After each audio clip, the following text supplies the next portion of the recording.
আসসালামু আলাইকুম ওয়া রাহমাতুল্লাহি ওয়া বারাকাতুহু। ওগো মোদের দয়াল নবী,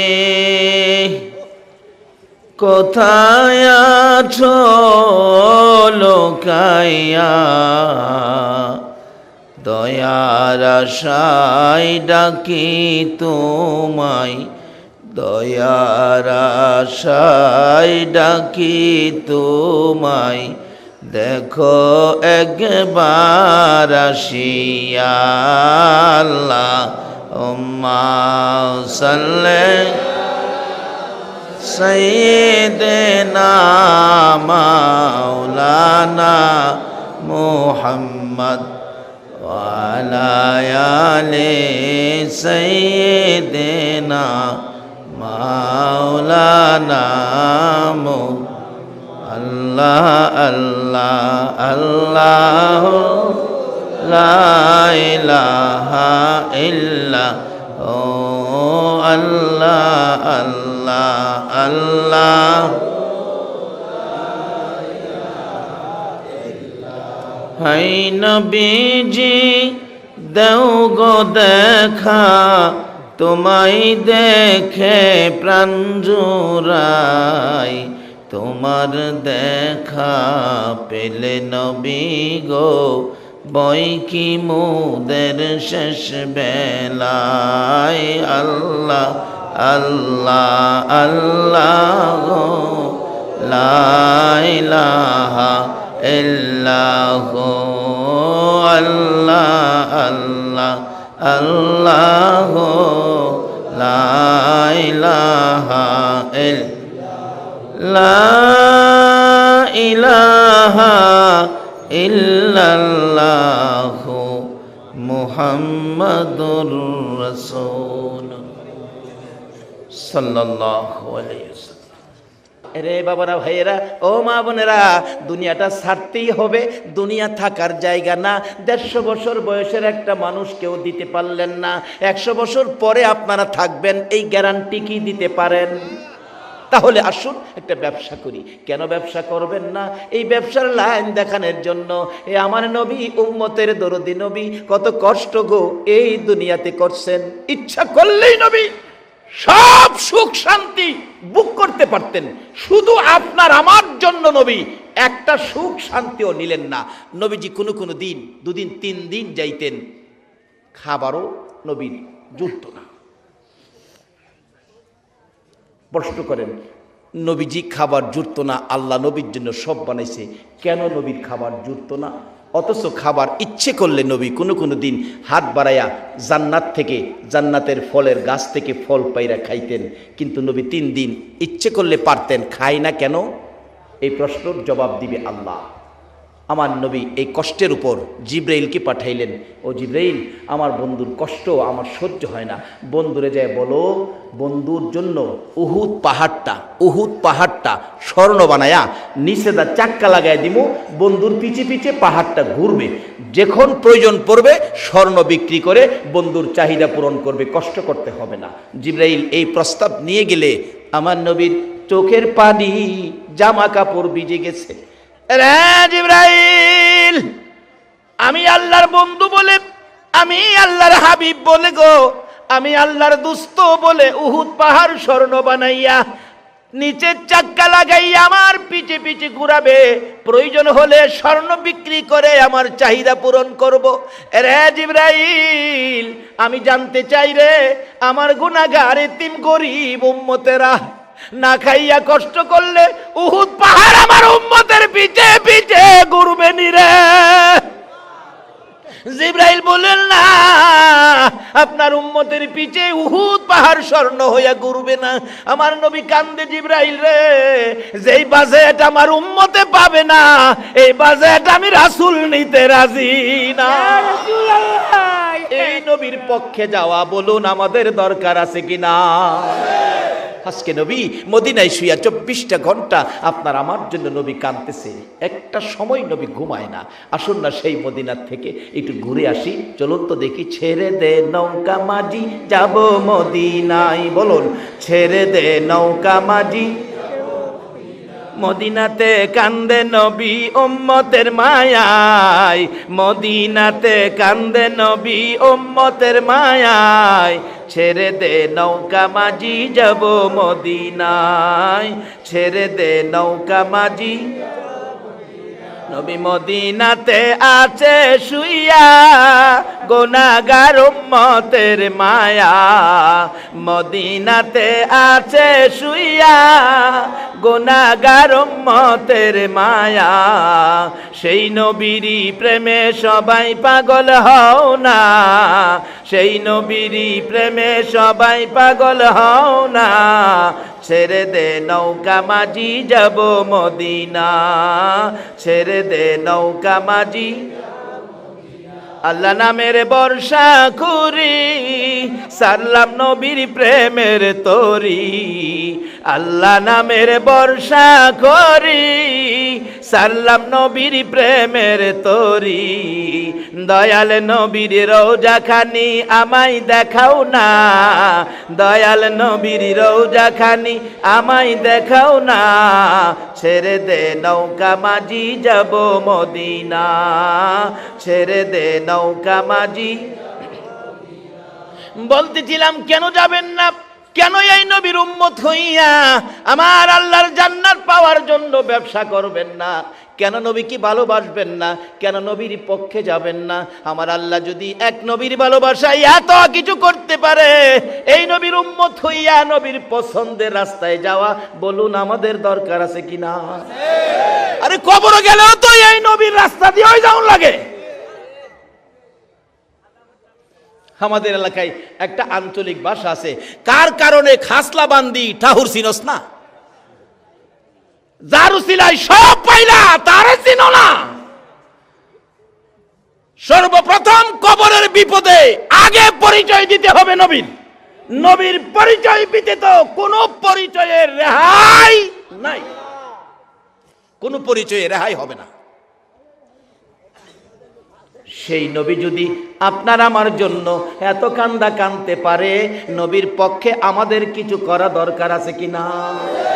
বলতেছিলাম আমার নবী কান্দে গো, ওই মদিনার পাহাড় নিরিবিলি জায়গায় সেজদায় পড়ে কান্দে। কথাটা খেলা ছিল আপনাদের, সেজদাই পরে কান্দে। মসজিদে নববীর মুসল্লিরা তালাশে বেরিয়ে গেল, মদিনার মহিলারা পর্যন্ত নবীর ভালোবাসায় নবীর পাগল হইয়া গো। মদিনার ইতিহাস লেখে রান্না বাড়া বন্ধ হয়ে গেছে, কেউ রান্নাঘরে যায় না, শুধু কান্দে মহিলারা, একজনের গলায় আরেকজনে ধরে।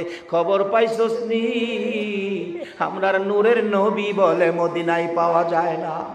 এমনকি মদিনার মহিলারা বললেন, আমাদের কুলের বাচ্চাগুলোকে দুধ খাওয়াইতে চাইলে মা স্তনে বাচ্চাকে দুধ খাওয়াবেন চেষ্টা করে, বাচ্চারা স্তনে মুখ লাগায় না, মায়ের মুখের দিকে তাকাইয়া চোখের পানি ছাড়ে, মাঝে মাঝে ঠোঁট দুইটা নাড়ে, কি যেন বলবেন।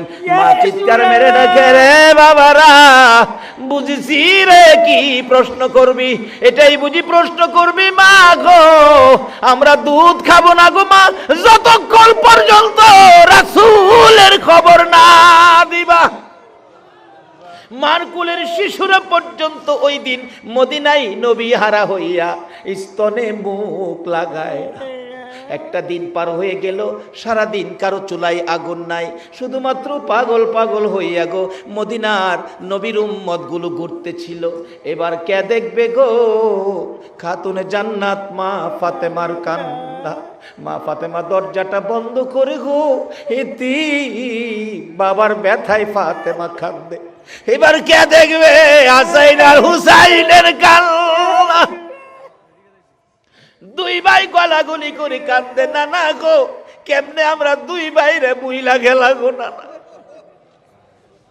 যে হাসাইন আর হুসাইনের প্রতি আমার নবীর কত মহব্বত, কত ভালোবাসা ছিল। আমার নবী 3 দিন পেটের খিদা লইয়া খাতুনে জান্নাত ফাতেমাতুজ জাহরার বাড়ির দিকে যাচ্ছে। ফাতেমার ঘরে কিছু খাবার খাবে, আমার নবীর এটাই যেন ইচ্ছা। দরজায় আওয়াজ দিলেন, মা ফাতেমা কান্নার কণ্ঠে জবাব দিল। ফাতেমা ডাকতেছে, বাবা আসছেন। হ মা, দরজা খোলো। দরজা খুললে খাতুনে জান্নাত ফাতেমাতুজ জাহরার চোখের পানি মুছতেছে। ফাতেমা গো, কেন গো মা চোখের পানি মুছতে কাঁদতেছো? ফাতেমা ডাকতেছে, বাবা গো আজকে 3টা দিন পার হয়ে গেছে গো, ফাতেমার চুলায় আগুন জ্বলে। নানা গো কইয়া তোমার 2 নাতি কাঁদতেছে, পেটের খিদা লইয়া গো বাবা, তোমার আদরের 2 নাতি ঘরের বাহিরে যায় কাঁদতেছে। আমার নবী নাতির কষ্টের কথা শুনে নিজের খিদার কথা রাসূল ভুলে গেছে। যাইয়া দেখে 2জন গলাগুলি করে কান্দে, মা 3 দিন হলো রে ভাই খাবার দিতে পারলো না, চলো আমরা 2 ভাই আমরা নানার বাড়িতে চলে যাব, আমরা নানার বাড়ি যাব, মা খাবার দিতে পারে না। আমার নবী এই কথাটা শুনে আর নবী দেরি করলেন না, এখান থেকে বেরিয়ে আসলেন। বেরিয়ে গেলেন কোথায়? রুজি রোজগারের ব্যবস্থা করা যায়। বাবারা গো, রুজি রোজগার করে খাবেন, হারাম খায়েন না, কষ্ট করে পরিশ্রম করে খাবেন। আমার নবী নিজেও পরিশ্রম করেছে, অবৈধ লাইনে পয়সা রোজগার করবেন না, হালাল খাবেন। হালাল ব্যক্তিকে আমার নবী সুপারিশ করে জান্নাতে নেবে। নবী নিজে একটা ইহুদির খেজুরের বাগানের পাশে গিয়ে ডাকতেছে, ইহুদি তোমার খেজুরের বাগানে কাজের লোক রাখবা? ইহুদি কয়, চেহারা দেখিয়া, হায় হায় আপনার এত সুন্দর চেহারা, মনে হয় ভালো মানুষের সন্তান, ভদ্রলোকের সন্তান হবেন, বংশধারী লোক, মনে কোনোদিন কাজ কাম করেন নাই, আপনি কি পারবেন কাজ করতে? রাসূল কয়, হ্যাঁ পারবো। কি কাজ দিয়েছে? কিতাব লেখে মাটির কুয়ার থেকে পানি উঠাইয়া খেজুর গাছের গুড়ি দিব। আমাদের দেশের লোকেরা মরুভূমির দেশে যায়া এরকম পানি দেয় না গাছের গোড়া গোড়ায়, এই চাকরিটা রাসূল নিয়েছে। ও শেখে রাসূল, আশেকে ওলির দেশের মানুষ, এই কাজটা তো আমার রাসূলও করেছিল, যেই কাজের দায়িত্ব নিয়ে তোমরা যাও। নবীজি পানি উঠাবেন, মাইনা কি দিবেন? ইহুদি বললেন, 1 বালতি পানি উঠাইলে 3টা করে খেজুর দিব। নবীজি 8 বালতি পানি উঠাইছেন হাসাইন হুসাইনের ব্যথায়। 8 বালতি পানি উঠাইয়া 9 বালতির জন্য বালতিটা নিচে সাইরা টান দিলে রশি সিরা বালতি পড়ে গেছে। নবীজি দাঁড়াইয়া রয়েছে, ইহুদি দূর থেকে তাকাইয়া রয়েছে, পানি উঠাও না কেন? রশি ছিঁড়ে গেছে। রশি ছিঁড়ে গেছে না ছিঁড়ে ফেলছো?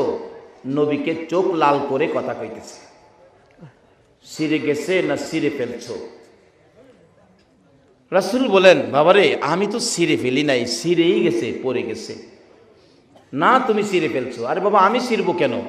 এই কথা কাটাকাটিতে এক পর্যায়ে ইহুদি, যেই নবীর চেহারায় জীবনে একটা মশা মাছি বসে নাই, এই নবীর সুন্দর গাল মুবারকে থাপ্পড় লাগাই দিছে। আমার নবী একটা চিৎকার মারছে, ইহুদি 3 দিন পর্যন্ত খাবার নাই রে, আমার গালে থাপ্পড় দিছস, তোর হাতে ব্যথা পাইছস নি? ইহুদি রে দেরি করিস না, আমার আদরের নাতিরা কান্দে রে, যে নাতির মুখে খাবার দেওয়ার জন্য আমি আজকে তোর বাগানে চাকরি নিয়েছিলাম, আমার 8 বালতি পানির বিনিময় 24টা খেজুর দিয়ে দে, আমি 24 খেজুর লই আমার নাতিদেরকে খাওয়াবো। 24 খেজুর লইয়া আমার আপনার নবী রওনা হলেন হাসাইন হুসাইনের দিকে। আমার আল্লাহ ডাকে, জিবরাইল আমার বন্ধুরে ক বালতি যেন বন্ধু উঠাইয়া দিয়ে আসে। জিবরাইল সামনে দাঁড়াইলে, ইয়া রাসূলুল্লাহ বালতি উঠাইয়া দিয়ে যেতে হবে। এরে জিবরাইল আমি বালতি কিভাবে উঠাবো রে জিবরাইল? জিবরাইল বলেন, ইয়া রাসূলুল্লাহ কুয়ার ভিতরে হাত ঢুকাইয়া আপনি নবী বালতিকে ডাক দেন, বালতি আপনাকে চিনে, আপনার ভালোবাসায় বালতি আপনার হাতে এসে যাবে। আমার নবী কুয়ার ভিতরে হাত ঢুকাইয়া ডাকতেছে, এরে বালতি আয় রে, আমি নবীর হাতে আয়। বালতিকে আমার নবী ডাক দিতে দেরি হয়েছে, মৃত বালতি কুয়ার ভিতর থেকে নবীর হাতে আসতে দেরি হয় না। যেই নবীর ভালোবাসা মৃত বালতি পর্যন্ত দিতে জানে গো, এই নবীর উম্মত হইয়া নবীর ভালোবাসা দেওয়া দরকার আছে কিনা? কিভাবে ভালোবাসা দিলে নবী খুশি হবে, আসুন আমি সেই দিকে যাচ্ছি। এবার প্রশ্ন আসতে পারে, হুজুর মৃত বালতি কি ডাক দিলে আসতে পারে? আসুন আরো বাস্তবতায় যাই। মদিনায় যারা হজ করতে গিয়েছেন, একটা জায়গার নাম আছে উস্তুনে হান্নানা। তার ঘটনা হলো, আমার নবী যেদিন মসজিদে নববীর মিম্বর পাকা হয় নাই, একটা শুকনা মৃত খেজুরের গাছ পিছনে গাইরা মিম্বরে দাঁড়ায় হেলান দিয়ে খুতবা দিতেন। যেদিন মিম্বর পাকা হলো, এই শুকনা গাছ লাকড়ির সমতুল্য উঠাইয়া ফেলে দিলেন। নবী খুতবা দিবেন জুমার দিন, শোনা যায় নবীর কানে আওয়াজ আসতেছে, কে যেন কাঁদতেছে মা বাবা হারা এতিমের মতো। আমার নবী বলেন, সাহাবীরা রে দেখ কে কান্দে রে। না হুজুর, কেউ তো কান্দি না আমরা, রাসূল পাইলে আমরা কাঁদবো কেন? না, তালাশ করে দেখ, আমার কানে কান্নার আওয়াজ আসতেছে। সাহাবীরা তালাশ করে দেখে মৃত শুকনো খেজুরের গাছ আমার নবীর ভালোবাসায় কান্দে। হুজুর, মরা গাছ দিয়ে কাঁদতেছে। পৃথিবীর কোন আলেম অস্বীকার করার ক্ষমতা নাই যে নবীর ভালোবাসায় মরা গাছ কান্দে। আজকে সেই নবীর পক্ষে আপনারা বসে আছেন। যদি এই রাত্রের মাহফিল আল্লাহ পছন্দ করে কবুল করে, এর বিনিময় নাজাতের ফয়সালা আপনাদের হয়ে যাবে।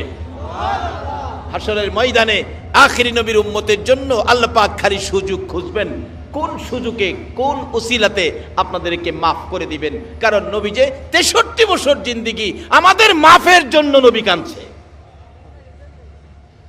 রাসূল বলেন, গাছটাকে নিয়ে আসো। নিয়ে আইছে। হুজুর, এই তো উস্তুনে হান্নানা। রাসূল জিগায়, এ উস্তুনে হান্নানা, ও মৃত খেজুরের গাছ, তুমি তো মৃত গাছ, তুমি কাঁদতেছো, কি ব্যাপার, কি তোমার দুঃখ? মৃত খেজুরের গাছ বলে, ইয়া রাসূলুল্লাহ, এতদিন আপনার পিঠ মুবারকের সাথে আমি লাইগা থাকতাম, আজকে যে মিম্বর পাকা হওয়াতে আমাকে সরাইয়া দিলেন, আমাকে দূরে ফালাইলেন, রাসূলের বিরহের ব্যথায় আমি মরা গাছ কাঁদতেছি। নবীর বিরহের ব্যথায় মৃত গাছ কান্দে, কি আশ্চর্য! রাসূল খুশি হলেন। রাসূল কি হলেন? খুশি হলেন। মরা গাছ রাসূলকে খুশি করতে পারলো, কিন্তু আমরা জীবিত নবীর উম্মত হয়ে তো খুশি করতে পারলাম না। আসুন খুশি করে আল্লাহর সাথে ব্যবসা করে আজকে জান্নাতের বাজেটটা লইয়া বাড়িতে যাব। রাজি আছেন আপনারা? কিভাবে নিবেন? রাস্তা আইতাছে সামনে। নবীজি খেজুরের গাছের কান্না শুনে খুশি হলেন। তুমি আমার জন্য এত পাগল, এত ভালোবাসো, যাও যাও, তুমি আর কাঁদো না। আমি রাসূল তোমার জন্য দোয়া করে দেই, তুমি একটা জীবিত খেজুরের গাছ হয়ে যাইবা। আচ্ছা, আমরা নবীর দোয়ায় মৃত গাছ জীবিত হবে কিনা বলুন? আল্লাহু আকবার। আল্লাহ ডাকতেছে, ও মৃত খেজুরের গাছ, আমি দোয়া করি জীবিত একটা খেজুরের গাছ হয়ে যাইবা। উস্তুনে হান্নানা, মরা খেজুরের গাছ কয়, হুজুর আমি এই দোয়া চাই না। এই চাই না কইস না, কিয়ামত পর্যন্ত হায়াত পাইবি রাসূলের দোয়ার বরকতে। না হুজুর, এই দোয়া চাই না। আরে চাই না কইস না, তোর মধ্যে 12 মাস খেজুর থাকবো, সিজন না, সবসময় খেজুর, আমি নবীর দোয়ার বরকতে। হুজুর এটাও চাই না। এই শুন, তোর গাছের খেজুরে এত বরকত হবে, একটা গাছের খেজুর সমস্ত পৃথিবীর উম্মতেরা কিয়ামত পর্যন্ত খাইবো, কিন্তু কমাইতে পারতো না। যতই খাক খালি বাড়বো। নবীর দোয়ার মধ্যে এই বরকত আছে কিনা? হায় হায় হায়, কি যে বরকত আছে, এটা আলোচনা করতে গেলে যাইবো গা সারা রাত। ডাকতেছে, দোয়াটা মাইনা নে। খেজুরের গাছকে, হুজুর সারা পৃথিবীর উম্মতের খেজুর খাওয়াইতাম, এই দোয়াও চাই না। তা তুই কোনটা চাস ক? হুজুর আমি চাই আপনি নবী যেই জান্নাতে থাকবেন গো নবী, যে জান্নাতের বিছানার মধ্যে আপনি শুয়ে ঘুমাবেন, ওই জান্নাতের বিছানাটার পাশে আমি একটা খেজুরের গাছ হইয়া সব সময় আপনি নবীকে দেখতে চাই। আমার নবী ডাকতেছেন, সাহাবীরা রে, উস্তুনে হান্নানাকে মাটির নিচে দাফন করে দে। মানুষকে যেমন দাফন করা হয় এমনি ভাবে ওই মৃত গাছটাকে দাফন করেছে, একটু চিহ্ন দেওয়া আছে জায়গাটায় উস্তুনে হান্নানা। নবীর ভালোবাসার ওই গাছটার পাশে দাঁড়াইয়া 2 রাকাত নামাজ যদি কোনো মুসলমান আদায় করে, আমার আল্লাহ তার জীবনের গুনাহগুলো মাফ করে দেয়। বসতে চাইলাম, ওই মদিনার উস্তুনে হান্নানা মৃত খেজুরের গাছ যদি নবীর সাথে কথা বলে নবীর মায়ায় কাঁদতে পারে, এই নবী হাত বাড়াইলে বলুন কুয়ার বালতি কি নবীর হাতে আসতে পারে না? বালতি উঠাইয়া ডাকতেছে, ইহুদি ইহুদি, নে রে বাবা, তোর বালতি তোরে উঠাইয়া দিয়ে গেলাম, এই যে লাও তোমার বালতি। ইহুদি কয়, বালতি সিরা পড়লো, উড়াইলো কি দিয়া? কোনো রশি নাই, কোনো কিছু নাই, উঠাইলো কি দিয়া? ইহুদি একবার কুয়ার ভিতরে চায়, আবার বালতির দিকে চায়, আবার যেই লোকটা বালতি হাত দিয়া টাইনা উঠাইলো ওই লোকটার দিকে চায়। আমার নবী হাসাইন হুসাইনের মায়ায় রওনা হয়ে গেছে, পিছনে চায়, আবার কুয়ার ভিতরে চায়, বালতির দিকে চায়। ঘটনা কি হলো? আমি কার গায়ে হাত তুললাম? অবশেষে বুঝে ফেলেছে, বুঝেছি আখিরি নবী সারা উনি কেউ হবে না। কার সাথে বেয়াদবি করলাম? সঙ্গে সঙ্গে নিজের হাত নিজে দাও দিয়ে কেটে ফেলছে। জ্ঞান হারা হয়ে পড়ে আছে, কেন বেয়াদবি করলাম? পথিকেরা যাচ্ছে, ব্যবসায়ীরা যাচ্ছে রাস্তা দিয়ে, হাত কাটা একটা ব্যক্তি জ্ঞান হারা, মাথায় পানি দিলেন, জ্ঞান ফিরল, ডাকতেছে, তোমার কি হলো? তোমরা কে? তোমরা কে গো? আমার কি হলো আমাকে জিজ্ঞেস করো না। যদি তোমরা পারো আমার আখিরি নবীর দরবারে লইয়া যা। ওই দুইজন ব্যবসায়ী আজকে কারাগার, সেই ব্যবসায়ী আমার নবীর ভালোবাসার বাজার জমাইছ। ওই ব্যবসায়ীরা ওই ব্যক্তিটাকে, ইহুদিটাকে ধরে ধরে হাত কাটাটা সহ নবীজির বাড়িতে গেলেন, যে ডাক দিলেন, হাসাইন হুসাইন বেরিয়ে আসলেন। কে তোমরা? নানাকে ডাকো। নানা আমাদেরকে খেজুর খাওয়াইতেছে, যা বলতেছে, নানা একটা লোক আসছে তোমাকে ডাকে, হাত কাটা, রক্ত পড়তেছে। নবী বেরিয়ে আসলেন, কিরে বাবা, তুমি তো ইহুদি, খেজুরের বাগানের মালিক, হাত কাটা কেন? হুজুর আমি চিনতে পারি নাই, এ হাত বেয়াদবি করেছে রাসূলের শানে, আমি হাত কেটে ফেলেছি। হুজুর গো বলুন আমার বেয়াদবির ক্ষমা হইছে নি? আমাকে আমার আল্লাহ মাপ দিবিনি? আমার নবী বলেন, ইহুদি রে মাপ পাবে রে, কালিমা পড়ে যদি মুসলমান হয়ে যাও। ইহুদি কয়, মাপ যখন পাওয়ার পথ হইছে, হাতটা নি জোড়া লাগাইতে পারি দিহি। হুজুর আমি কালিমা পড়বো, আমার হাতটা যদি জোড়া লাগাইয়া দিতে পারেন, বলুন আমরা নবী, রহমতের নবী, কাটা হাত লাগাইতে পারবে কিনা? আমার নবী বলেন, ইহুদি হাত জোড়া লাগাইলে কি কালিমা পড়বি? জি কথা দিলাম কালিমা পড়ব। আমার আল্লাহ কয়, জিবরাইল রে যা রে, আমার বন্ধুর কাছে যা, আমার বন্ধুর কানে খবর পৌঁছে দে, হাত লাগাইয়া বন্ধু যেন একটা বিসমিল্লাহর বরকতের ফু দিয়ে দেয়। এ হাত আমি আল্লাহর কুদরত লাগাইয়া জোড়া লাগাইয়া দেব। এবার নবীজির কানে খবর জিবরাইল পৌঁছে দিলে আমার নবী ডাকতেছে, ইহুদি আয় আমার পাশে আয়। কাটা হাতটা বাম হাতের মধ্যে নবীজির হাতে দিলে, হাতের জায়গার হাত লাগাইয়া বিসমিল্লাহির রহমানির রহিম বলে একটা মট দিলেন, ফু দিলেন। ইহুদি টাইনা দেখে আগের চাইতে শক্ত হয়ে হাত লাইগা গেছে। একটা চিৎকার মেরে ডাকছে, হুজুর আর দেরি নয় গো, আমারে কালিমা পড়াইয়া মুসলমান বানাইয়া দেন। বলুন যারা নবীর কালিমা পড়ে মুসলমান হইতে পেরেছে, তাদের জীবন ধন্য হয়েছে কিনা? বাবারে, আজকে যারা নবীরে চিনছে এখনো নবীর পাগল। এই জানুয়ারি মাসের 2 তারিখ ব্রাহ্মণবাড়িয়া জেলার বাঞ্ছারামপুর থানায় সলিমাবাদ গ্রামে একটা মাহফিলে একজন হিন্দু ছেলে স্টেজে উঠে বলতেছে, হুজুর আমাকে কালিমা পড়ায়া আমরা আখরি নবীর উম্মত বানান। যে স্টেজে উঠে এই কথা বলছে, প্যান্ডেলে হাজার হাজার মুসলমান আনন্দে আত্মহারা। একজন হিন্দু ভদ্রলোক আমাদের ইসলামে আসবে, মুসলমান হবে, তারা আনন্দে সকলে হাততালি দিতে শুরু করেছে।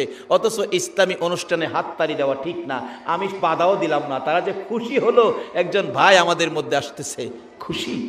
অবশেষে কালিমা পড়ে মুসলমান হওয়ার পর বলতেছে ছেলেটা দাঁড়ায়া, আমার তো কিছুই নাই, আমি সব ছেড়ে আইছি, শুধু গায়ে শার্টটা আছে, শীতে কাঁপতেছে। দেখলাম ভাই হিসাবে মুসলমানের কত দরদ, কত মায়া, কত মহব্বত। আমাদের নবীর উম্মত তুমি, তোমার কষ্ট থাকবে না। কেউ গায়ের জ্যাকেট খুইলা, কেউ চাদর, কেউ মাফলার, কেউ পাঞ্জাবি, টাকা পয়সা টাল পড়ে গেছে। এই তো মুসলমান। অথচ এমন এক সময় ছিল, একজন মুসলমান কালিমা পড়লে তার উপর নির্যাতন আগুনে জ্বালায়া দিত। আর আজকে আখিরি নবীর উম্মত কত সুন্দর ব্যবহার করে। নবীর ইসলাম কত শান্তি, কত সুন্দর, কত শৃঙ্খলা, কত সুখ, কত সুন্দর বিধান। একজনের প্রতি আরেকজন ভাই হিসাবে সব টাকা পয়সা অনেক। একজনে বলে, আজ থেকে তোমাকে আর রোজগার করে খাইতে হবে না, আমার বাড়িতে তুমি খাইবা। ছেলেটা বলল, না, আমি গরিব হলেও আমি রিক্সা চালাইতে পারি, আমি রিক্সা চালাইয়া খাবো, কারো কাছে হাত পাতবো না। শুধু তাই নয়, অনেক হিন্দু মুসলমান হয়েছে, আমি নিজেও করেছি, কিন্তু সবচেয়ে বড় আকস্মিক একটা ব্যাপার, একজন খ্রিস্টানকে একদিন কালিমা পড়িয়েছি। খ্রিস্টানরা মুসলমান হইতে আসে না, বরঞ্চ তারা আরো টাকা পয়সার বিনিময়ে মুসলমানকে খ্রিস্টান বানায়। কালীগঞ্জ থানার আরিখলা এলাকার, ওই এলাকায় বহুত খ্রিস্টান আছে। তার ভাই খ্রিস্টান সমিতির সেক্রেটারি। ওই যুবকটা নাকি আমার ক্যাসেট শুনছে, আখিরি নবী, উম্মতের জন্য এত মায়া, উম্মত ছেড়ে নবী বেহেশতে যাবে না, আর আখিরি নবীর উম্মতের ইজ্জত সম্মান কত, এই অবস্থা শুনে, ক্যাসেট শুনে, হ্যাঁ, বৃহস্পতিবার বিকালে আইসা ভৈরব বাসস্ট্যান্ড মসজিদে পড়ছে, আইসা ডাকতেছে, হুজুর আপনি কি তুফাজ্জল? বলে, হ, আমাকে কালিমা পড়ায়া মুসলমান বানান, আমি একজন খ্রিস্টান। আমি বললাম, দেখো, এগুলি আন্তাজি আমি করতে রাজি না। আবার কোন আইনের পেছো পড়ি? কালকে শুক্রবার জ্ঞানী গুণীরা, বুদ্ধিজীবীরা, অনেক মুরব্বীরা আসবেন জুমার নামাজে, ওই সময় তোমাকে সবার সাথে পরামর্শ করে কালিমা পড়াবো। ওই যুবকটা বলতেছেন, তাই নাকি হুজুর, কালকে পড়াবেন? আচ্ছা ঠিক আছে। হ্যাঁ, রাত্রে থাইকা সকালবেলা গুসুল টুসুল করে পরিষ্কার হয়ে মসজিদের কোনায় বৈশা রইছে, নামাজ তো পড়তে পারবে না যেহেতু কালিমা পড়ে নাই। কিন্তু নামাজের শেষে আমি ডাকলাম, মুরব্বীরা বসেন, এই ঘটনা। ছেলেটাও মাঝখানে বসলো তো এখানে কালিমা পড়াইতে গেলে একজন সাংবাদিক বললেন, ইউনো অফিসে নিয়ে কাগজপত্র করতে হবে, এফিডেভিট করতে হবে, অনেক কাগজপত্র দরকার আছে, নাইলে আইনের সমস্যা আছে। এগুলি ফাইসালা করে তখন সকলেই বলল, তে কাগজপত্র কে করবে? একজন সাংবাদিক দায়িত্ব নিলেন, কাগজপত্র আমি করব। তাইলে তুমি কাগজপত্র আজকে রেডি হলে কালকা তোমাকে কালিমা পড়াইয়া মুসলমান বানাবো।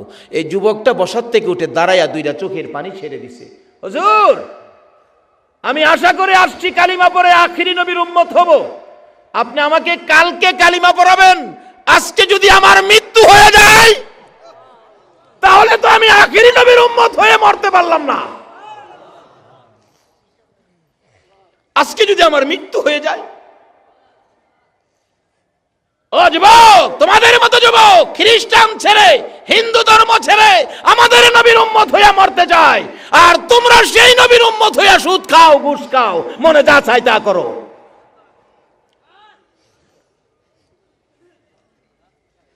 কেন তোমার আমার মধ্যে এই রোগগুলি ঢুকলো? আসো, যেই কাজের জন্য আল্লাহ বানাইছে আমরা সেই কাজটা আদায় করি। কি করবেন? আসতেছি সামনে। সে নবীর উম্মত হওয়া আমাদের দরকার আছে কিনা বলুন? খ্রিস্টান যুবক যদি কালিমাটা কালকে নয় আজকে পড়ান, কেন? যদি আমার বিকালে মৃত্যু হয়ে যায়, আমি তো আখিরি নবীর উম্মত হয়ে মরতে পারলাম না। বলতেছিলাম, এই নবীর উম্মত হওয়ার জন্য খ্রিস্টানরা পাগল, এই নবীর উম্মত হওয়ার জন্য হিন্দুরা পর্যন্ত পাগল। বাস্তব দুইটা ঘটনা বললাম। এই নবীর উম্মত যারা হয়েছেন, এই নবীর খুশি করার কাজগুলো করা আমাদের দরকার আছে কিনা? বাবারা কেন করবেন না? বলতেছিলাম, আমার নবী একটা দিন পার হয়ে গেল গো, সারাদিন নবীর খাবার নাই, গোসল নাই, বিছানা নাই, আরাম নাই, সেজদায় পড়ে নবী কান্দে। সারাটা দিন পার হয়ে গেল, মদিনার মানুষ যেন এতিম, হাহাকারের মধ্যে, রাসূল পাওয়া যায় না। একটা রাত পার হয়ে গেল, কারো চোখে ঘুম নাই, নবীর চিন্তায়। 2 দিন পার হয়ে গেল, শুধুমাত্র কান্না মদিনায়। 3 দিন যেদিন পার হয়ে যায়, আবু বকর ওমরের জীবনী লেখে, তারা 2 জন কানতে কানতে একবারে মদিনার শেষ প্রান্তে যাইয়া দেখে এক জাক রাখাল বসে বসে কি যেন তারা চিন্তা ভাবনা করছে। আবু বকর ওমর 2 জন প্রশ্ন করলেন, এরে রাখালে, কি চিন্তায় তোমরা বসে আছো? আমাদের একটা চিন্তা নিয়ে ঘুরতেছি, সমাধান পাই না, তোমরা আবার কোন চিন্তায় ঘুরো? রাখালেরা ডাকে, এরে ভাই, আপনারা কে, কোত্থেকে আসছেন? আবু বকর বলেন, আমি আবু বকর, পাশে আমার ভাই উমর রে, আমরা মদিনার শহর থেকে আসছি, গ্রাম এলাকায় মদিনার শহরের মেহমান আমরা। কেন আপনারা শহর থেকে গ্রামে আসছেন? রাখালেরা, আজকে 3টা দিন পার হয়ে যায় রে, আমাদের দয়ার নবী, মায়ার নবীর খবর পাই না। রাখালেরা রে, এই এলাকায় তোমরা থাকো, আমাদের দয়ার নবী মায়ার নবীর খবর জানোনি? রাখালেরা একজন আরেকজনের মুখের দিকে তাকাই, রাখালেরা ডাকতেছে, মায়ার নবী তো চিনি না, দয়ার নবী তো চিনি না। ও রাখালেরা পরামর্শ যারা বসছিল সবাই বলতেছে, এরে আবু বকর উমর, ও মদিনার শহরের মেহমান, আমরা মায়ার নবী চিনি না, দয়ার নবী চিনি না রে। আজকে 3টা দিন পার হয়ে যায়, ওই পাহাড়টার নিচে রে একটা সোনার মানুষ, নূরের পুতুল, পূর্ণিমার চাঁদের মতো চেহারা রে। আজকে 3টা দিন পার হয়ে যায় রে আবু বকর উমর, ওই লোকটা সেজদায় পড়ে উম্মতি উম্মতি বলে কান্দে রে।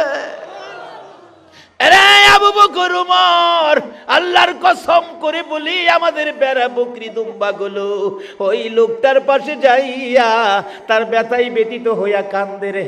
3টা দিন পার হয়ে যায়, একদিনও ঘাস পানি খাওয়াইতে পারি না। তাই আমরা পরামর্শে বসেছিলাম, এখান থেকে বেড়া বকরি দুম্বা গুলো সরিয়ে নিয়ে যাব। আমরা কিছুক্ষণ আক্রমণ করেছি, তাদের গায়ে আঘাত করেছি।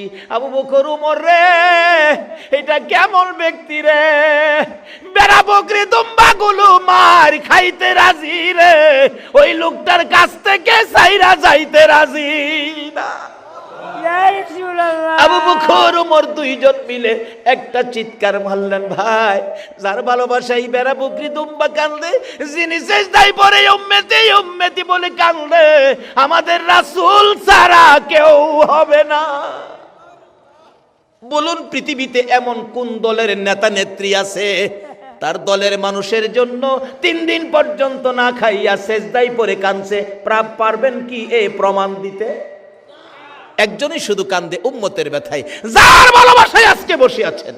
আরে দয়ালো নবী, প্রেমের ছবি আর আসবে না জগতে, আমার দয়ালো নবী, প্রেমের আর আসবে না হাসর দিনে উম্মত বিনে, হাসর দিনে উম্মত বিনে যাবে না নবীজি বেহেশতে। দয়ালো নবী, প্রেমের ছবি আর আসবে না জগতে, আমার দয়ালো নবী, প্রেমের ছবি আর আসবে না। আবু বকর ওমর 2জনে মিলে নবীর দিকে দাঁড়ায় ডাকতেছে, নবী গো মাথা উঠান, উম্মতের জন্য কান্দেন, আমরা সব নেকি আপনার উম্মতের জন্য দিয়ে দিলাম। নবী মাথা উঠায় না। নবীর ইচ্ছা হলো আল্লাহর পক্ষ থেকে ঘোষণা আসবে, তাইলে মাথা উঠাবো। যেই নবী উম্মতের ফাইসালা ছাড়া 3 দিন কায়দাও মাথা উঠাইতে রাজি না, এই নবীকে খুশি করার কাজ আমাদের করা দরকার আছে কিনা বলুন? এই নবীকে খুশি করে যেই কাজ করবেন, এর বিনিময়ে আল্লাহর সাথে ব্যবসা হবে। যেমন ব্যবসা করেছে সুমাইয়া, আল্লাহকে খুশি করে জান্নাত নিয়ে নিছে তো, কিন্তু আমরা জান্নাত নিতে পারলাম কিনা? আসুন কিভাবে নিব। ব্যবসা করতে গেলে নবীজি একটা হাদিস দিছে, ব্যবসা করতে গেলে আগে মাহাজনের সাথে সম্পর্ক করতে হবে। আপনাদের শ্রীমঙ্গল থেকে আনারস নিব, আনারস নিতে গেলে তো কে আনারস বিক্রি করে, আগে মাহাজনের লগে আমার একটা যোগাযোগ করুন লাগতো না? আমার আল্লাহ মাহাজন, আপনারা হবেন ব্যবসায়ী। আমার নবী কইছে এই ব্যবসায়ীর সাথে যোগাযোগ তোমরা আগে করো, আগে পরিচয় করো। কিভাবে করবা? হাদিস দিয়ে রাসূল বলে গেছে, আসসালাতু মেরাজুল মুমিনিন। ওই মাহাজনের সাথে যোগাযোগের বাহন হলো নামাজ। যেই যত বুজুর্গির অভিনয়ই করেন, নামাজ ছাড়া ওই মালিকের সাথে যোগাযোগ করার রাস্তা নাই। সহজই পড়ছি হনে ব্যবসা করবেন, মাহাজন চিনতেইব তো। নবী কইছে এই মাহাজনের লগে যোগাযোগের রাস্তা হলো নামাজ। আসসালাতু মেরাজুল মুমিনিন। বাইজিদ বুস্তামি রহমাতুল্লাহ আলাইহির জীবনী। এই ওয়াজে বাইজিদ বুস্তামি আল্লাহর ওলি হইয়া নবী কইছে মাওলার সাথে দেখা করতেইব, নামাজ দা। আর কি করুম, জায়গা ঘুরে গেলে আই, আল্লাহু আকবার, খারিছে জায়গা। আল্লাহর আরশে গিয়া ঢুকছে, সুবহানাল্লাহ কইতেন না? আরশে গিয়ে ঢুকছে, ঢুকে নামাজ অবস্থায় জিগায়, আরশ আল্লাহ কই? অনেক সময় নামাজও থাকেও কথা কোন যা, কিন্তু সেই জায়গাত গিয়া বাবারে তুমি গরিব হতে পারো, আল্লাহর সাথে সম্পর্কের রাস্তা গরিবের জন্য যেই দরজা, বড়লোকের জন্য সেই দরজা, একটু বেশ কম নাই। আরশ আল্লাহ কই? নামাজ থেকে দেখে। আমরা দেশেও কিন্তু এরকম মুসল্লি আছে। আমার এক মুসল্লি আছে বাসটির মসজিদে, নামাজও থেকে সায়া দেখে কেনা কি করে। একদিন নামাজও থেকে থুতু ফালাইব, নামাজ থুতু তাকবীর তাহরিমা বাইন্দা দাঁড়াইছে, তো হাত ছাড়ছে না, থুতু লইয়া মসজিদের বাইরে গেছে, থুতু ফালাইয়া আবার একা রয়েছে।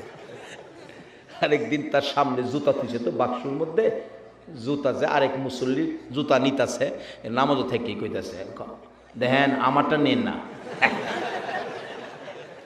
সরল মানুষ আর কি, যাক তো দোহাই নামাজ পড়ে, আর জ্ঞানী হয়েও তো অনেকে জ্ঞান লইয়াও তো নামাজ পড়ে না। এই জ্ঞানীর চেয়ে সরল বেড়ই বালা। নবীজির কথায়, নবীজির কথায় আল্লাহ পাইতে গেলে কার কথায় যাওন লাগবে বলুন? নবীর কথায়। কার কথায়? নবীর কথার রাস্তা ছাড়া আল্লাহ পাওয়ার কোন রাস্তা নাই। বাইজিৎ দাঁড়াইছে, আল্লাহু আকবার, আরশে ঢুকে জিগাই, আরশ আল্লাহ কই? আরশ কয়, বাইজিৎ আল্লাহ তো আরশে থাকে না। এই কও কি? আল্লাহ আরশে থাকে। নবী কইছে দিদার করতাম, সাক্ষাৎ করতাম নামাজ দিয়া, আমি নবীর কথায় নামাজ দিয়াইছি। বাইজিৎ নবীর সাথে আরেকটা গোপন চুক্তি হইছে জানো? আরশে কয় গোপন চুক্তি। কি গোপন চুক্তি? বাইজিৎ জিগায়, নবীর সাথে আল্লাহ কথা দিছে, নবী গো তোমার উম্মত যদি নামাজে দাঁড়ায়, আমি আরশ ফালায়া, কুরসি ফালায়া, তোমার উম্মত জমিনও দাঁড়াইছে না, আমি জমিনও গিয়া তোমার উম্মতের সাথে দেখা দিব। সুবহানাল্লাহ, আসতে গেলেন এটা কেমন ভাগ্য! আল্লাহ আরশ কুরসি ফালাইয়া এই নবীর উম্মতের লগে দেখা করতো, জমিন হইব। এর চেয়ে বড় ওয়াজ আর কি হতে পারে? এরপরও যদি নামাজ না পড়ি, নবী খুশি হইব? জি না।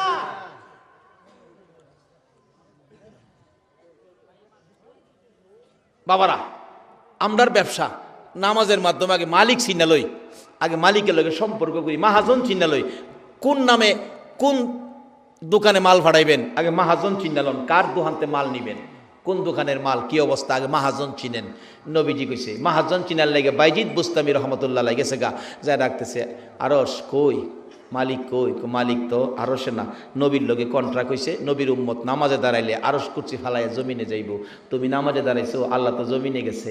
একটা চিৎকার যে মারছিন বাইজিৎ আল্লাহু আকবার বলে, বাইজিদের সারগীত বলেন, আমি চিৎকারে ঘুম থেকে উঠছি, ঘুম থেকে উঠে দেখি আমার পিসাব কেবলা বাইজিৎ গলাদা গড়গড়ায় রক্ত বাইরিতেছে। এত জোরে চিৎকার মারছিন কেন? যে আল্লাহ বলে এই নবীর উম্মতের সাথে দিদারের জন্য জমিনে যায়।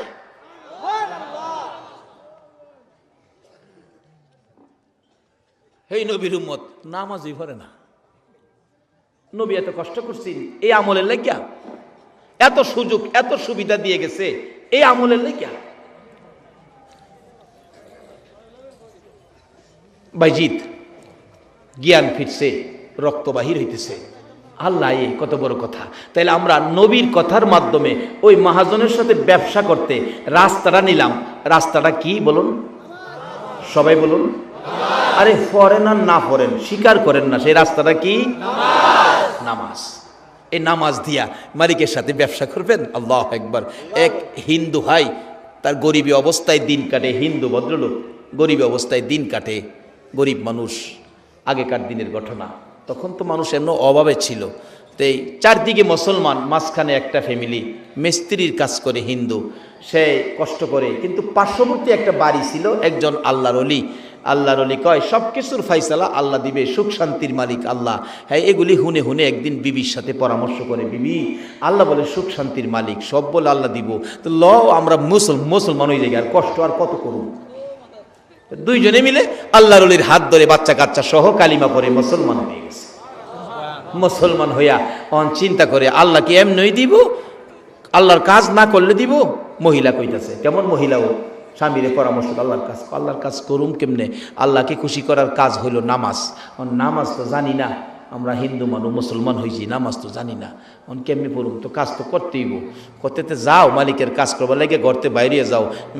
বিবি হাতের মধ্যে ব্যাগ দিয়া দিছে স্বামীরে, স্বামী একেবারে শ্রীমঙ্গলের জংলাত জানে, মানুষের যাই ঝামেলা নাই, জংলাত না গিয়া শেষ দেয় ফিরে রাহে, মাবুদ গো আমি তো নামাজ জানি না, আবাদত কেমনে খুশি করুম কিচ্ছু জানি না, শুধু কালিমাটা পড়ছি, তোমার আখিরি নবীর এই রক্তমাখা কালিমাটা পড়ছি, এখন আমি সেজদাত পইরা তোমারে ডাকতাছি, 70 বছর বয়স হয়েছে তোমারে ডাকছি না, আজগা সারাদিন তোমারে ডাকি। আল্লাহ আল্লাহ গো, ও আল্লাহ তুমি খুশি হইছ নি?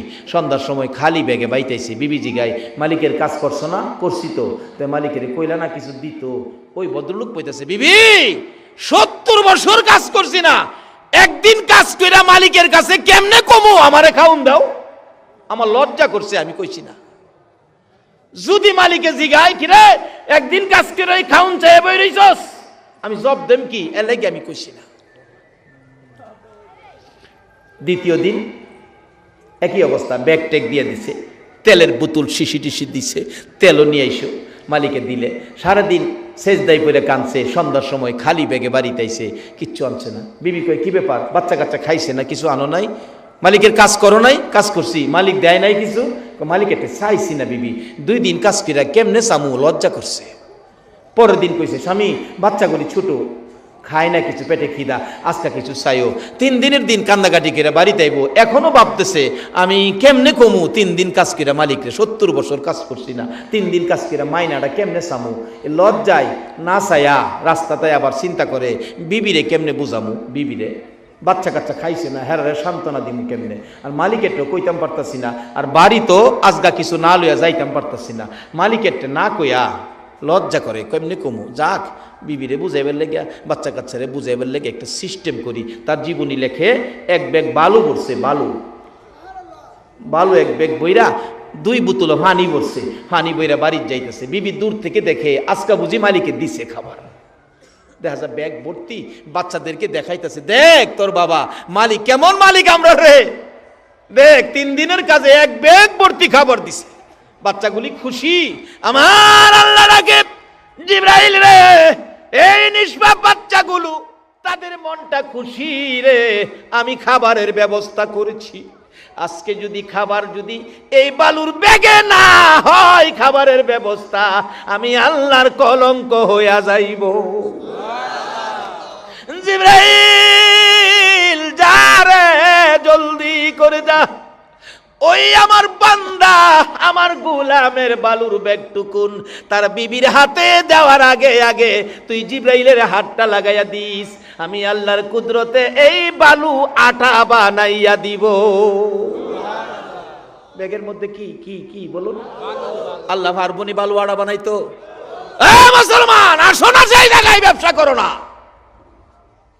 যদি বিশ্বাস করতে কষ্ট হয়, আসুন ওমর ফারুক রাদিয়াল্লাহু তাআলা আনহুর জীবনী যাই। ওমর যখন রাষ্ট্রপতি, আইন করে দিয়েছে অন্যায় করলে সাইজ কিরালামু, আইন হলো যে অন্যায় করবে সাইজ কিরালামু, অন্যায় করতে পারবে না। রাষ্ট্রপতি হইয়া রাত্রে ঘুরে, কেউ নি অন্যায় করে, রাত্রে রাষ্ট্রপতি ঘুরে, আর অহনের দিনে রাষ্ট্রপতিরা রাত্রে ঘুরবো? রাষ্ট্রপতি রাত্রে ঘুরে, কেউ নি অন্যায় করে।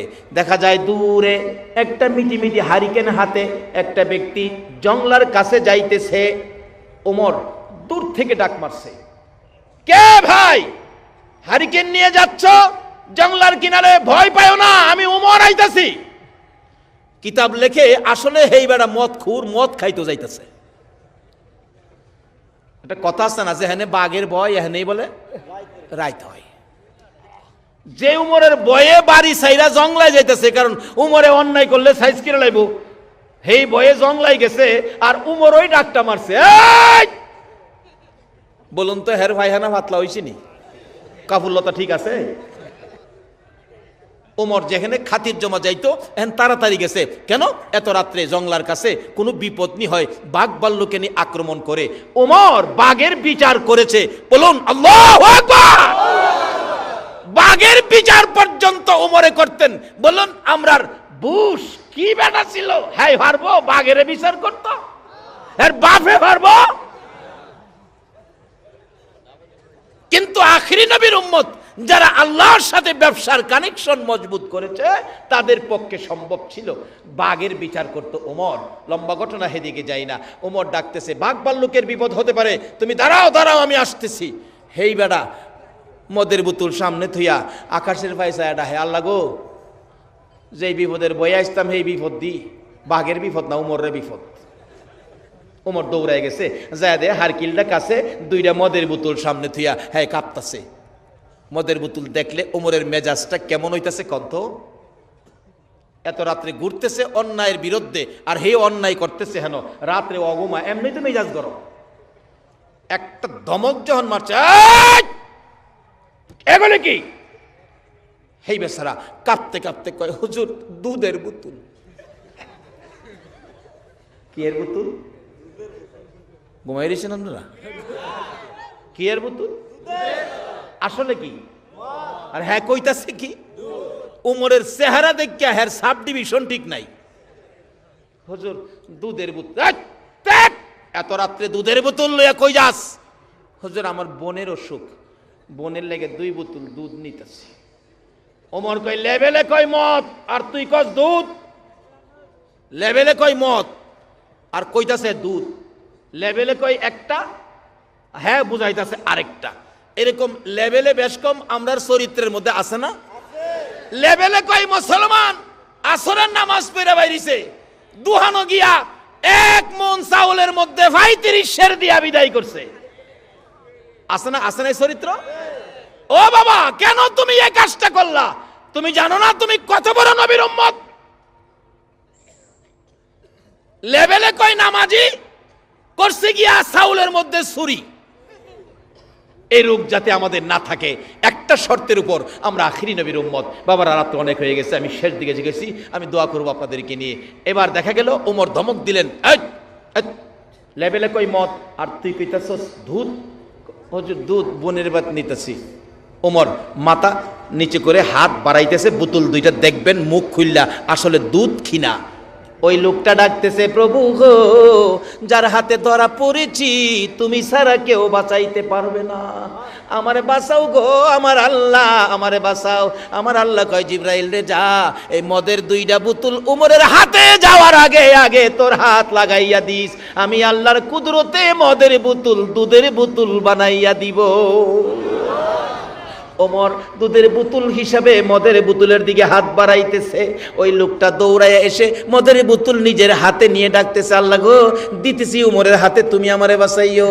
মদের বোতল উমরের হাতে তুলে দিলে, জিবরাইল মাঝখান দিয়ে হাত লাগাইয়া দিলে, উমর মুখটা খুইলা দেখে, আল্লাহর কসম ওই মদের বোতল দুধের বোতল হইয়া গেছে। মদের বোতল যদি উমরের হাতে যাওয়ার আগে আমার আল্লাহ ওই বান্দাকে বাঁচানোর জন্য দুধ বানাইয়া দিতে পারে, বলুন আমার আল্লাহর ইজ্জত রাখতে যাইয়া ওই বালুকে আমার আল্লাহ আটা বানাইতে পারে কিনা? বিবির হাতে দিতেছে, আর বিবি খুশি হয়েছে, ও স্বামী কেমন মালিক গো, ব্যাগ ভর্তি আটা দিয়েছে, তোল আনছো তোল। তৈল আনছি গো বিবি, আসলে তো ভিতরে পানি। বালুর ভ্যাগ পানি বোতলে, বোতল আর ভ্যাগ বিবির হাতে দেয়, আর কলিজা ফাটা কান্না কানতেছে, মাবুদ আমারে লজ্জা দিও না, তোমার নামের কলঙ্ক কইরো না। আমার আল্লাহ কয়, জিবরাইল রে তোর হাতটা খালি লাগাইয়া দে। হাত লাগাইয়া দিলেন জিবরাইল বিবির হাতে। ওই বালুর ব্যাগ যাওয়ার আগে আগে 1 নাম্বার অস্ট্রেলিয়ার আড়া হইয়া গেছে। এ আল্লাহ কি আছে হনো? বাবা কি চান সব পাইবেন, শর্ত হলো এই মালিকের সাথে যোগাযোগের রাস্তা হলো নবী বলছে নামাজ, আসসালাতু মেরাজুল মুমিনিন। কিন্তু নবীর মহব্বতের সহিত নামাজ পড়তে হবে। নবীর মহব্বত ছাড়া নামাজ পড়েও মালিকের সন্তুষ্টি আদায় করতে পারবেন না। বাবারা আসুন, মালিকের সাথে সম্পর্কের জন্য রাস্তা হলো নামাজ, শর্ত হলো মহব্বত, নবীর মহব্বত। রাসূল নিজেও হাদিস শরীফে ওয়াজ করেছেন, লা ইউমিনু আহাদুকুম হাত্তা আকুনা আহাব্বা ইলাই মি ওয়ালিদিহি ওয়া ওয়ালাদিহি ওয়ান নাসি আজমাইন। দুনিয়ার সবচাইতে ধন সম্পদ, বিবি বাচ্চা, টাকা পয়সা যা কিছু আছে সবচাইতে যদি রাসূলের ভালোবাসা অন্তরে বেশি না থাকে, ওই রকম ব্যক্তির ইবাদতেও কোনো কাজ হবে না। আসুন ইবাদত করি নবীর মহব্বত দিয়ে, নবীর ভালোবাসা দিয়ে। আর ওই নবী রাস্তা দেখাইছেন, এই মালিকের সাথে ব্যবসা, মালিক বলেছে জানমাল খরিদ করবে, জান্নাতটা আমাদেরকে দিবে। ওই জান্নাত পাওয়ার জন্য আজকের মাহফিলটা এটা জানমাল দেওয়ার লক্ষণ, আল্লাহর জান্নাত পাওয়ার লক্ষণ। এতেই বোঝা যায় মাহফিল করতে খরচ হয়, শারীরিক পরিশ্রম, আর্থিক খরচ হয়, এই সবগুলি আল্লাহ পাক খরিদ করে জান্নাতের বিনিময়। কিন্তু এই মাহাজনের সাথে জান্নাত নেওয়ার রাস্তা, যোগাযোগের জন্য শর্ত হলো নামাজ। সেই নামাজের কথাই আল্লাহ পাক কোরআন শরীফে বলেছে, মানুষ এবং জিনকে বানাইছি একটা কাজের জন্য, সেই কাজটা হলো ইল্লা লিয়াবুদুন, তোমরা আমার ইবাদত করবা। ইবাদতের মধ্যে উত্তম ইবাদত কি বলুন? নামাজ। বাবারা এই মাহফিল থেকে মাগো তোমরাও এই নামাজটা ধরো গো মা, ও বাবারা, ভাইরা, ও যুবক, নামাজ ধরো। তুমি যদি আখিরি নবীর উম্মত, ঘুমন্ত অবস্থায়, অন্যায় না গিয়ে ঘুমন্ত অবস্থায় ঘুমায় রইছো, আর তোমাকে নফল নামাজের নেকি সারা রাত দেয়, আর যদি এশারের নামাজটা পড়ে ঘুমাও, না জানি আমার আল্লাহ তোমারে কত কিছু দেয়। বাবা এ দুনিয়ার সম্পদ যা জুড়াইছো, চক্ষু বন্ধ করলে সাদা কাফনের প্যাকেট ছাড়া তোমার আর কিচ্ছুই নাই। কাজী কবরে যাওয়ার আগে আল্লাহর সাথে ব্যবসা করো, জান্নাত আদায় করো। সুমাইয়ার মতো মহিলা যদি জান্নাত নিয়ে কবরে যেতে পারে, আমরা সেই জান্নাত হাসিল করব। কবরে যাওয়ার আগে আল্লাহ আমাদেরকে ওই যে ইবাদতের জন্য বানাইছেন, সে ইবাদত করে কবরে যাওয়ার তৌফিক, ব্যবসা করার তৌফিক দান করুক। সকলে বলুন আমিন।